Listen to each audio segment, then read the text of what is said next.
కామన్‌గా మనకి heart attack అనేది జెంట్స్‌లో కామన్‌గా ఎక్కువగా ఉంటుంది వెన్ కంపేర్డ్ టు లేడీస్. అవును. ఎందుకు అంటే లేడీస్‌లో ఉన్నటువంటి హార్మోనల్ ఇన్‌ఫ్లూయెన్సెస్ లైక్ ఈస్ట్రోజన్ అనేటువంటి హార్మోన్ ఉంటుంది కదా! హ్మ్. అది హార్ట్ అటాక్ రాకుండా ప్రివెంట్ చేయడానికి ఆస్కారం ఉంటుంది. హ్మ్. కాబట్టి లేడీస్‌లో హార్ట్ అటాక్ అనేది చాలా తక్కువగా ఉండిద్ది.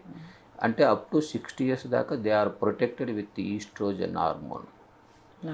కాబట్టి అందువలన లేడీస్‌లో కామన్‌గా మనం చూసేటటువంటి హార్ట్ అటాక్‌లన్నీ ఆఫ్టర్ 55 ఇయర్స్ తర్వాత ఉండటానికి ఆస్కారం ఉంటుంది. హ్మ్. అదే జెంట్స్‌లో తీసుకున్నామనుకోండి, లైక్ పర్టిక్యులర్‌లీ మన ఇండియన్ కమ్యూనిటీలో నేను హ్మ్. మాట్లాడుతుంది. హ్మ్.